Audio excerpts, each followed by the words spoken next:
I just can't believe this is my life. There it is. Podcasting from your car. Did you ever think it would get this good, Jill? Like, Jill, can you move the mic closer to your mouth? I'm just kidding. I'm just kidding.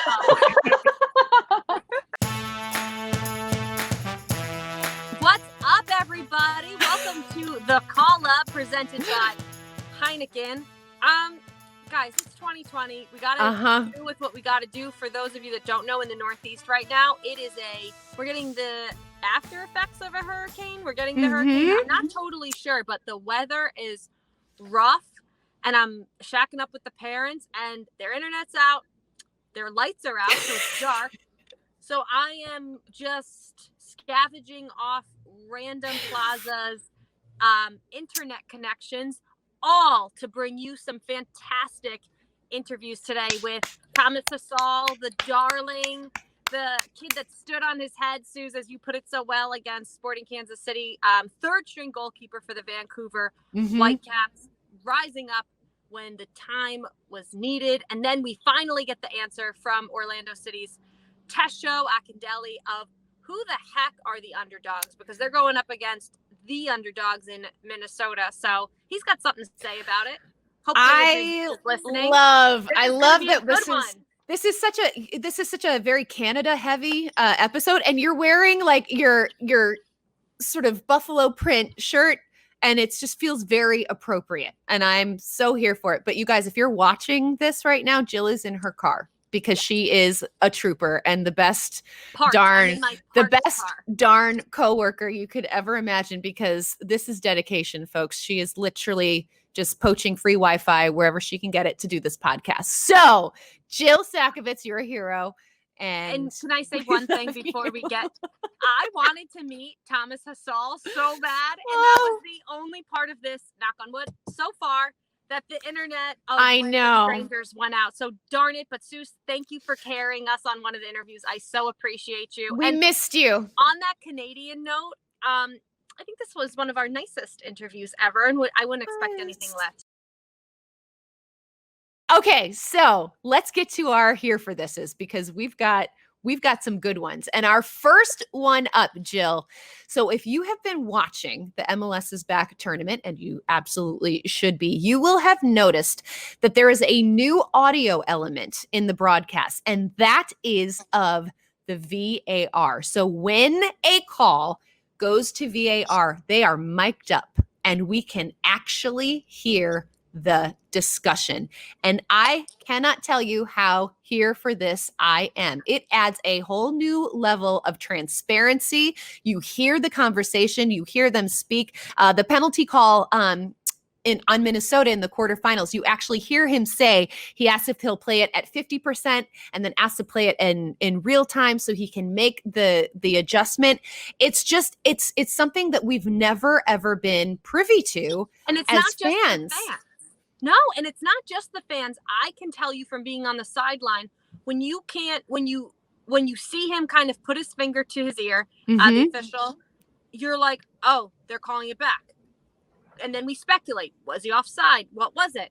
And to be able to get that insight, I know you cannot. Now, if you're ever in the broadcast booth, there's a big sign that says, do not enter this room. And it is the VAR room. So even as broadcasters at times, and MLS and Pro have done a great job at kind of bridging that relationship between the two to bring some clarity, as we all tried to figure out VAR when it was introduced a few years ago. But even as broadcasters, beyond the fans, that insight is the stuff everybody wants. Oh, so yes. Why not hear it in the moment? But it's so much extra pressure on, you can't even second guess something, because then all the fans are going to go after you. So credit to the refs for allowing it to happen. I wonder if it sticks around. I know there was all this chatter online, ESPN being like, this is what we've always wanted. I don't know if the refs, do they always want the camera on? We'll find out. We've gotten a little bit of insight in the coaching circles during hydration breaks. And I know Matias Almeida spoke post game, and he's been super complimentary of the tournament and everything like that. And he didn't love it. He said it's an invasion of privacy for the fans and maybe some coach sitting somewhere who's got his phone hooked up to the ESPN app, who knows, listening in. But we have gotten insights in this tournament that we sure as heck would have never gotten if it wasn't for 2020. So there's a silver lining. I am so here for it, just because as somebody who watches these games very, very closely, to listen to the conversation of them breaking it down and the justification for why a call is being made is so helpful. And it might not continue, but this girl absolutely loves it and appreciates it for that level of transparency. So it's just an added bonus of these broadcasts that I have completely loved and enjoyed. Okay, next up, and this is, I could not be more here for this, Jill, and I know you are on board with this as well. So the Black Lives Matters t-shirts that we have seen all of the coaching staff been wearing, the players in pregame, they are now for sale. So you can go buy them. If you go to mine's in the mail. Mine is too. Yep. So go to Craval, at Craval, and it's his website. It's Warren Craval's website. So he actually designed the t-shirts and all of the signage that you've seen at the MLS's back tournament. And you can purchase the shirt. 100% of the profits from the MLS's back Solidarity Top will go to charities aligned with the goals of Black Players for Change and Players Coalition in the fight for racial equality, which is so awesome, because literally your money is going to go directly to organizations that are helping this cause. Right now, I checked earlier today, it said the shirts are sold out, which is an incredibly good sign. I know, exactly. But they will be restocking. So if you like these t-shirts, if you want to support a good cause and it just, rock that t-shirt, which is so darn cool, go for it. Jill and I bought them. They're on their way. We'll have to coordinate and then wear them as soon as they come. Yes. Wear them for our next podcast. But it's so cool, and big shouts to Warren Craval for doing such a amazing job in designing those. They are so cool. Last year for this, and I feel like probably going to be divided on this one, but Minnesota goalkeeper Tyler Miller has been sporting some facial hair that, it's an aggressive mustache. We're just going to say it. After the PK, he did a little brush down of it. It was kind of this like really just exaggerating it. Jill, are you here for Tyler Miller's stash? I'll say this. I am here for Tyler Miller always. I think one of the best, if not the best, human in MLS. I got to do a Beyond the Stands with him about fundraising to fight childhood cancer. I mean, he is just dedicated, and it's something he's done no matter where he's been, whether it was with Seattle, then LAFC, and he's kept it going with Minnesota. But I don't like facial hair. But that doesn't change in any way how much I like and respect and admire Tyler Miller, goalkeeper for Minnesota. I'm here for it. Crazy hair. And I do like facial hair. Typically just the lone mustache it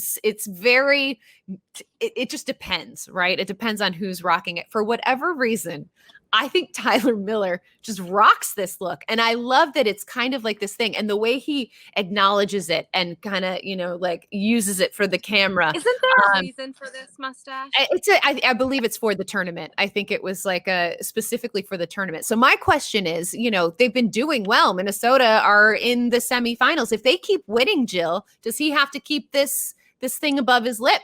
Like, is that, Oh, geez, I didn't think about that for the regular season. Yeah, exactly. He's just, so, he can go get a COVID-friendly, COVID-safe trim, maybe. I'm sure there's a nice hipster establishment. What if he lets it grow and does like the handlebars? No. Just let it go crazy. Yes, Tyler Miller. Do it. Handlebars. Time now for our AT&T call to the field, and we are so very excited to bring in the man, the myth, the legend, the goalkeeper that stood on his head for the Vancouver Whitecaps, Canadian Thomas Hasal. How are you doing, Thomas? I'm doing well. Thanks for having me. Okay. This is you were literally my favorite story of the MLS is back tournament. So let's just kind of take a little recap of your journey. Starter Maxime Crepeau goes down with the broken thumb. Brian Meredith had to leave the tournament for personal reasons. Enter you. You come in against the game in Seattle. You play the entire match against Chicago, clean sheet. And then the knockout round game against Sporting Kansas City, 8 saves, goes to penalties, doesn't quite go Vancouver's way in that situation. But what an outstanding performance. I mean, talk about just rising to the occasion. Thomas, how did you prepare for that moment, knowing what was on the line? Yeah, I mean, first and foremost, thank you. Of For course. compliments. But I think the whole tournament, I prepared the same way I would any other games. Whether I was on the bench or I was playing, you as a pro, you come into the games telling yourself you're going to play and you prepare the same way. So whatever happened, I was ready for it. And of course, it's not what we expected. We didn't expect Brian to be out and we didn't think Max would go down. But when it happened, it all happened so fast that next thing I knew, I was on the field and I was just playing like what I've done all my life. What went through your head when you realized that game, when you had already made so many saves, that game was going to go to PKs? What went through your mind when you knew it was all going to come down to you, essentially? Yeah. I mean, I was super excited. Penalties are a chance for a goalkeeper to be a hero, so I was looking forward to it. And yeah, truth be told, before then I never lost, so I was feeling confident, and I thought this was our moment as a team. But unfortunately, it wasn't the case. You'd never lost in a PK shootout. I hadn't yet, so I can't say it anymore. But at the time, I was excited. Yeah, I know. Well, it was an incredible performance, a valiant performance. What has, now that you're back, what has life sort of been like? I mean, like, I have to imagine, because so many people are talking about you now, like, who has reached out? How are you dealing with this sort of newfound fame that has come with that incredible performance? Yeah, it's been a weird week for sure. It's been different from what I used to. First of all, we got back to Vancouver and we're in quarantine, so I haven't been doing too much, but we've been doing our workouts with the team, and otherwise I've been looking at messages from family, friends, people I grew up with, coaches, teammates, teachers, everyone kind of reaching out. So I was just going to ask, cool. who has reached out to you? Who's reached out to you? Yeah, it's been everyone. Like even some players I haven't even met have reached out, which was big for me. But just it seems like anyone I've gone across in my journey has reached out, and so they were really proud. So it's been a good moment. Oh, so cool. Sure. One of the things, and I'm sure you've probably had to watch it more than you realize, but the moment that your encounter with the camera in the goal is one of the most iconic. We've never seen anything like that. And then to top it off with that incredible performance, what was going through your mind? Because it looks like in the video, it looks like you almost like you look at the camera and it's almost like you recognize that, like, oh man, I'm about to be a meme here. Like, what actually went through your head? Yeah, so in the moment, I think I was tracking a ball that was going over the net. So I was just kind of watching it, and I ended up in the back of the net, and out of nowhere, this like the smallest little, most thin camera I've ever seen just comes out of nowhere, and I hit my head on it, and I'm thinking, like, what is this? Like, what is going on? I've never seen this here.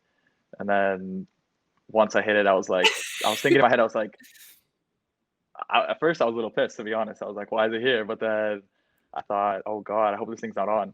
And of course, first thing I get in the change room and someone showed it to me right away, I was like, oh no. Oh no. How many times have you been forced to watch that? Oh my God, everywhere. Every one of my friends, they'll send me a save and they'll send me that with it. And it's funny. It's a cool moment. Yep, it is marked in history forever. It's not going anywhere. Thomas, I want to talk a little bit about your soccer journey, because I know your family is originally from the Czech Republic. They moved to Canada, and you have spoken so fondly and warmly about your grandfather and how influential he was in your decision to pursue the sport. Can you tell me about just sort of your soccer journey and his influence on you? Yeah, first of all, my grandfather is my biggest fan. He's someone who I guess I connected with in the game so much. Whether I played, whether we were watching, I'd always be texting, WhatsApping him all the way in Czech Republic. And he's the first person to see anything about me. So it was a good relationship we had. And I wish he could have been here to see this moment for me. Mm-hmm. But I know I made him proud, and he's been one of the biggest factors in me getting here. It's so cool. You're from, they kept saying in the broadcast, you're from Saskatchewan, but I feel like home is that true? Do you consider Saskatchewan your home? Yeah, it is my home, actually. That's where a lot of my good friends are. It's where my family is. So okay, tell us what is life like in Saskatchewan? Because I feel like that is a place that not many of us in the soccer world are familiar with. What's life like there? Yeah, it's a lot different. Saskatchewan is, I'd say, it's a cold place, first of all, in the winter. It's freezing. I can't tell you enough about that. But it's definitely a place where I'd say hockey and football are the bigger sports. You don't see as much soccer, but we've got a good community, and it's a tight-knit community. So, like I said, reaching out, everyone's been reaching out to me in the whole community, and it's a cool thing. It's a feeling of pride for everyone involved. You're a local celeb now. It's the coolest. Yeah, I guess so. 100%. Looking back, are there guys? I know you were up against Tim Melia in that PK shootout, who is one of the best goalkeepers in MLS history. Who are some of your goalkeeping idols? Who are the guys whose career you think, you know what, that would be pretty cool to emulate? Yeah, I think when I was growing up, I looked up to Iker Casillas quite a bit. He was kind of the best at the time, and he just retired today. I know, just announced oh my God. it. Yeah, I know, end of an era. Yeah, it is really. But he was a big idol for me. He was someone I would watch videos of all the time if I wasn't training or playing with my friends. And then the other one was Petr Cech, who, of course, my grandfather loved, and he was the best player for the Czech Republic. So I got a few jerseys of him every time I go to the Czech Republic. So it was those two that I looked up to a lot. That's really cool.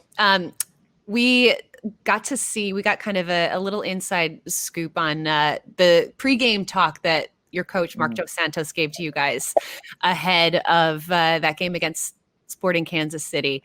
And it was inspiring. It was one of these, goosebump inducing moments. And so can you tell me what kind of effect did that have on you guys, knowing that, this was a tournament that maybe expectations in terms of like the media for Vancouver were kind of low, but here you guys were playing in the knockout rounds. What did that speech mean to you? Yeah, it meant a lot. It got the whole team in one direction. It was a game where we wanted to prove people wrong. We wanted to show them what we were made of. It didn't matter how many players we had on the bench, how big our roster was. We had 11 players on the field, and we wanted to show that our 11 was better than theirs. That's how we went into it. So what's next for Vancouver? How do you guys build on what I think everybody is considering a big success in this tournament for the club? How far can you guys take this? Yeah, we want to keep building off it. We want to use our last few performances where we played well as a team, and we want to keep working. We got to keep growing as a team. We want to do more than what we did. We don't want to be out in the round of 16. We want to be going to the final. So we've still got a lot of work, but the last two games showed some good signs, and we need to take that and keep improving more and more. Well, Thomas, I don't think we have seen the last of you at all. I'm so grateful for the time. Stay safe in quarantine, and I have a feeling we'll be talking to you again really soon. Congratulations on an awesome tournament. Yeah, thank you so much. Thanks for having me. Of course. All right, time now for our second AT&T call to the field. And for that, we are so very excited to bring in the 2014 MLS Rookie of the Year forward for Orlando City, Tesho Akindele. Tesho, thank you so much for joining us today. How are you doing? I'm doing great. Thanks for having me on. Just excited to talk to you guys. Yay. We are thrilled to have you. Real quick before we get into your interview, we just had your fellow countryman, Canadian Thomas Hasal, on, coming off that incredible performance for Vancouver as a third string goalkeeper. What were your thoughts when you were watching him do his thing and absolutely stand on his head? Just a very cool moment for him. He's a young guy. He would have never expected to play. So to be called up in that moment, first of all, is great. And, then he could have crumbled under the pressure, but he didn't. He stood on his head, like you said. He had some great saves. He looked confident with the ball. He was dribbling forward. So really cool moment for him. And I think great for the tournament, great for Canada. It was just great all around, You're doing something right if people are still trying to talk to you even a week after you're out of the tournament. But let's talk about the tournament itself. Now, your upcoming rival in Minnesota, Adrian Heath, loves to say, you all overlook us. We're the underdogs. But then by some accounts, it felt like Orlando started to make a statement, and they were a bit of the underdogs coming into this one. I don't want to speak for you, but one, why does it seem to be a battle of who's the underdog in this one? And then two, does Orlando City look at themselves that way? I think sometimes teams might try to use the underdog label as like fuel to get themselves going, to get pumped up. Minnesota, they say, yes. Nobody believes in us. But, at the end of the day, all the teams believe in themselves. Like Minnesota, they for sure believed in themselves coming into this tournament that they could win it. Us too. Maybe some people saw us as underdogs, maybe not. But we, the entire time, saw ourselves as a contender for the title, for the trophy. So we didn't really feel like underdogs at all. And I doubt that Minnesota really did, even if they say that. Mind tricks. Here's my question just before Suze gets to hers. Who's the underdog? I think it's just going to be a good game. I don't think there needs to be an underdog. I think we're two, well-matched teams. Both of us are playing well. That's why we're here. So I don't really think there needs to be an underdog here. Yeah, you're both in the semifinals, so exactly. let's just celebrate that. That's an achievement in and of itself. Tesho, I want to ask you about a man you know very well, and that is Oscar Pareja. You played under him at Dallas. He is now your head coach at Orlando, and the media have talked a ton about the way Oscar Pareja has come in and sort of changed the culture of this Orlando City team. But for you specifically, somebody who has played under him for a while now, what specifically has been the change with this team under Oscar Pareja? Yeah, as you can guess, I've been asked this question a lot of times, and I keep going back to the same answer, which is just intensity. And I think that he just brings a different level of intensity that maybe we were lacking at times last year. And, the practices are intense. The games are intense. We go deep into film.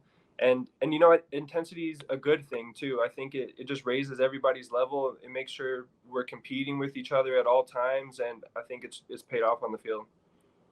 Something else that we saw on the field was quite the celebration from Nani after the win over LAFC. And he got some flack afterwards. And I couldn't exactly figure out why in the beginning, like the hand to the ear, the very high knees, Jaws. High knees. A lot of high knees. And maybe it was offensively. His knees were offensively high. And then I think another, people pointed out having to kind of run maybe through the LAFC players to get to Orlando players, whatever it was. What was your reaction to that Nani celebration in the moment? And what'd you think of it? What was it like being in it? I mean, it was great. When you score the winning PK, you're going to celebrate. You're going to be happy. Of course, the team who didn't win is going to be upset, and that's just how it goes. But for me, I think it was a great moment for our team. Everybody came in together. We were all celebrating. After that, we went to the locker room. We were still celebrating, and it was a really good moment for the team. I'm going to pivot from our question list real quick, Jill, because I want to ask about the PK situation, because this is now a part of the tournament. There's no extra time if the game is tied. You go right into PKs. Orlando was clinical in their PKs against LAFC. How much are you guys working on that? How much of that is part of your game plan and awareness that the game can get to that point? What does it mean? It's definitely been something that we're working on in a lot of our practices. And something interesting that I haven't really heard many people talk about is the fact that you have 5 subs now. So a lot of the people who maybe would have been taking PKs are getting subbed off. So you have people, you just have a different PK list than you normally would if you had a 3-sub game. So I think that's something that a lot of people don't take into account. And some of the guys who are coming off the bench are going to need to step up and take PKs. And, we had that on our team in our win. Going back to the beginning of the tournament, what we saw from the Black Players Coalition to kick off the entire tournament. I know you said it's something you'll remember forever. How satisfied are you with the way that MLS and the players have been able to keep the messaging alive? Take me back to that moment. And what do you want going forward? Yeah, I think like us as a group, the Black Players Coalition has done a great job of just raising awareness for our group. And now we're looking to pivot and start capitalizing on that awareness and getting some things done in real life. I think the league also, they've done a good job of, amplifying our message and letting us express ourselves in the way that we want to. They've been pretty open. They were open to that protest. They've been open to doing different photo shoots and stuff like that and listening to our ideas. I know that Justin Morrow, the leader of our group, he had a call with Don Garber. So they have been listening to what we have to say, and that's really good. And I know that now we're really looking to do things in the real world. Like myself, I'm really interested in finance, and so I'm trying to team up with some guys to look at how we can teach some kids about just personal finance skills, like high school age kids, middle school age kids, just the basics of personal finance, and like actually do that, in our own communities, in Orlando, in Cincinnati, and wherever it is, teach these kids real skills. And other people with other interests are looking to do stuff too. It's funny you bring that up. It leads perfectly to our next question, because I know education is something that's really important to you, and you have embraced education as something, when you're done with your soccer career, you want to be prepared moving forward for whatever the next stage of life is for you. And you actually had a chance when you were younger in Colorado to be a part of the Rapids Academy, but you turned it down to pursue your college education. You've gotten your degree from SNHU, pursuing a master's in finance. Why is education so important to you? Why was it the right choice for you to focus on that and make that a priority? I think that just comes from my family. They really instilled in me from a young age how important education is. And my dad, he's from Nigeria, and if anybody knows, African immigrants are serious about education. And I actually left college a year before finishing. I was going for engineering, and he was upset. Like, he was so mad. Then I was going to try to become an MLS player, and he was so upset at me. It paid off now, but he was upset. And I think just from them, just my parents really put that in me. And I try to share that message with the younger kids here. Just get them thinking like, hey, what are you thinking you want to do after soccer? Do you have a degree? Like, are you trying to get your degree? Because we have a lot of free time. It can easily be filled with 1 or 2 classes a day, and you still have free time. It's so interesting to look at it that way, because, I can think too, we meet with former players all the time, in the broadcasting world, and they really talk about that transition of when you have to stop playing and your time comes. Like, it smacks you in the face, because it's been everything they've known from 8 years old and maybe before then and up. And I think that's such a brilliant question. So that begs, what is it exactly that you want to do, like your first job post-playing career? And I just want to ask you, have you always had a thing, been so gifted with numbers? Sue's mentioned you're pursuing your master's in finance, and I know you have your bachelor's degree in engineering. Yeah, well, I've always been good at math for sure. I'm not much of a reader. I think you get one or the other. I was gonna say, numbers are like, no. Yeah, but you guys are more the creative type. Me, I'm a math guy. So I've always been like that. And I think after playing, right now, my idea is to be a financial advisor and just help people make good decisions with their money. I was going to say, you got your first clients right here. I think there's so many people who just don't understand how money works, how to save money. And there's really simple things that people can learn that can make a big difference in their lives. And, going back to what we were talking about with the BPC, how can we help people who are coming from poorer communities? Teaching them basic personal finance skills is a huge one. Education is a huge one. And I think, I want to be part of that change. Can I ask you real quick, now that your playing career has worked out and you've kept the promise to your dad that I'm going to get my degree, like, do you ever joke about it now? Is it all funny now when you can look back and like, yeah, it worked out. When he was giving you problems when you were a kid about leaving school, which so many parents would do? Yeah, it's all funny now. He probably would still say, "Oh, you would have been a managing engineer by now, so you would have been better off." But no, it's all good now. I think I showed that it was the right decision. Yeah, it seems to be working out for you. Okay, Tesho. One of the things that's interesting too is that you guys are the home team in this MLS's back tournament, but obviously there's no fans, and you are literally in the bubble. You're away from home, but your wife and your 1-year-old are down the road essentially, but you've been separated from them for the over a month now. What has it been like in being in that situation? Kind of, they're so close yet so far. How have you been able to kind of like keep in touch with the family, especially with a 1-year-old at home? I know that must be tough.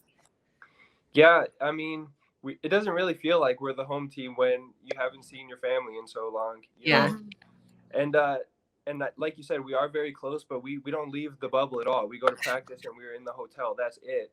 So it doesn't really, it feels like we could be out of state for all I know.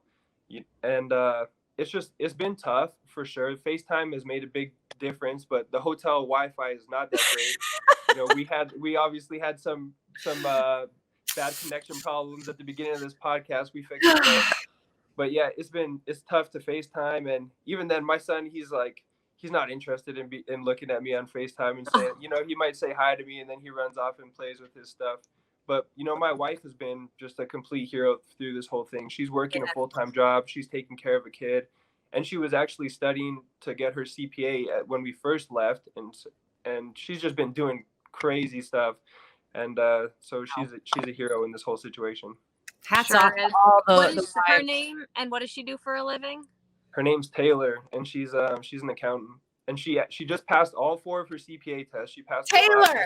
Let's get a round of applause for Taylor. Big round of applause for Taylor, because she's been a hero through this whole thing, and she's been super strong. That made is it awesome. possible for me. Like what she's doing is making it possible for me to be here, and a lot of other, wives and family members are back home doing the same thing. Yeah. I know it's been mentioned here and there, but I think you can't talk about it enough of just the sacrifice of the players and the medical staff and the refs, everyone who went to live in the bubble, but then the trickle-down effect of we all have lives, right? We're all coordinating all this crazy stuff right now. It's a pandemic, and the trickle-down effect of all the people that have to step in across the board. It's incredible. So hats off to Taylor. Thanks for making Tesho possible for us today. Let's not get totally ahead of ourselves here, but before we let you go, obviously this has been a really exciting time in the history of Orlando City. To get a trophy, to bring something to this loyal supporter group, what would that mean to this club? It would mean a lot. The fans have been here with this club from day one. Just the support we get. Obviously last year we haven't played we played one home game this year, but they're at every single game, whether we win, lose, or draw. They're cheering for us. They're saying, we got your back every single game. And I think they deserve a trophy. They deserve a winning team. They deserve a team who plays good soccer, and we want to be that for them. Love it. Well, you guys have certainly delivered. One of the most fun teams to watch in this tournament. Tesho, we wish you all the best. Best of luck the rest of the way. And thank you so much for taking the time. Also, we'll get your number, and Jill and I will be calling for financial advice very soon. For sure. I got you guys. Thanks, Tesho. Thanks for having me, guys. What's on tap? Well, the semifinals of the MLS's back tournament, that's what's on tap. First up, we have the Portland Timbers taking on the Philadelphia Union. And then, of course, the game we've been talking about, Orlando City taking on Minnesota on Thursday. And Suze, you look at both of these matchups, and they're incredibly even. You're like, who's got the upper hand? As we've been talking about, who's the underdog? Yeah. But when you look at Minnesota and Orlando, you can't help but think about Adrian Heath and the fact that he's kind of going back to take on the team that he used to manage, the 2015 expansion squad, really looking to kind of have their first run of success. Teams that have fared well at times in Open Cup, they know how to win these one-offs. I'm excited. I don't know which matchup is the marquee matchup of the semifinal duo. That's the beauty of it, right? Because I feel like it is all very, very evenly matched across the board in the semifinals. And I can't look at any of these teams and be like, this is a favorite. You know, it's just it literally anything can happen. Any one of these teams could win, and that's what makes it so exciting. I did love, there was a really great article in The Athletic. Jeff Ruder did a interview with Adrian Heath, and Adrian Heath, as you mentioned, had spent a long time in Orlando. He was the coach of their USL team, and then when they entered MLS, he was their coach until 2016. And Jeff asked him whether, you know, he spent so much time in Orlando, but now he's been with the Loons for, you know, over 3 seasons, and he basically said that like he feels more at home in this community in Minnesota. Like his attachment to Minnesota is stronger than it was in Orlando. And so I think in that Adrian Heath kind of way, you know, he likes to play these little mind tricks. I think that's just another kind of little subtle jab that he's making. Team that, like, is telling them that they weren't his home. Is that a mind trick? I don't know. It could be. With Adrian Heath, we just don't know. You know, well, this guy. I'm a real sucker for Minnesota nice, and I just took it as that. So is Adrian Heath, but maybe he's just fooling all of us. I need to make a confession. Yeah. I know we're not big on predictions, but like, why the heck not at this point, right? Like, I pushed for us having an Orlando guest on this week, but dare I say it, I think this is where Orlando's fun comes to an end. I just think I think we see Minnesota. I think we see a Minnesota-Philadelphia final. There, I said it. Wow. Okay, I'm going completely the other way. I think it's going to be Portland, Orlando. We didn't plan this, people. I really do. Orlando, there is something. Whatever it is working, and they have played some really, really lovely soccer. I feel like there is just such a good feeling around that team right now. I think that Minnesota, you know, that sort of they had a great game plan, but I'm more confident in Orlando's ability to execute. I think that they have more ways that they can beat you than Minnesota can. And then with Portland, that's more of just like a gut feeling. Because Philadelphia have been great as well, but I just it's just kind of this weird gut feeling that it's going to be a Portland Orlando final for me, and that's what I'm sticking with. And I can't believe we're putting it out there, but there it is. You are just fueling Adrian Heath's fire, my I know. Listen. Nothing. They've had a great tournament. I don't think they're underdogs. I think that they are a very solid team, but. Let's bet on it. Whoever's more right. Now watch it be. Yeah. Let's bet on it. What do we bet, Suze? Well, one of us is going to be right in some capacity, right? One of these teams is. I think so. Going through. So when we meet up, the person who, when this is over, you bring the wine. Or the Heineken Zero. Better yet, the Heineken. People, because Heineken is so generously sponsoring this podcast. And something else, Jill, that we have on tap today, which is very exciting. Heineken 00 is giving MLS fans the chance to live the stadium experience at home. Right here at home, now through the end of the MLS's Back Tournament final, which is on August 11th at 11:59 p.m. Eastern. Fans ages 21 and over, PS, have the chance to win some really cool prizes by posting how they cheers from home to Twitter. So all you got to do is show your Heineken, show us how you're celebrating, post it to Twitter, and you can win some really cool prizes, which includes an authentic stadium chair, an iconic stadium food, and custom Heineken 00 beer fridge, which I don't know would fit in my apartment, but I would gladly take it. So just make sure to tag Heineken at Heineken_US and use the hashtags cheers from home and promo in your post to enter. No purchase necessary, void where prohibited. Here for that. That is what is on tap. So guys, drink your Heinekens, watch from home, and you could win some stuff. It's pretty win. Sounds like a win-win to me. All right, all of you. Hopefully we will be back in our natural settings, maybe in our stadium in a box. You never know. I need you to be safe, Jill. Well, I'm always safe. I know. I know. but it's just a trickle. It's Okay. just a rain. Okay. Just a rain trickle. If I have Wi-Fi, I am safe. Amen. Girl, your efforts today are just, I can't even say enough about it. So I am literally cheersing to you because you're a rock star. Let me give credit to you for having to carry an interview solo, and let me give credit to Chris and Galena, our producers, who had to deal with me dropping in and out 85 times. And all of you at home, we will see you after the final.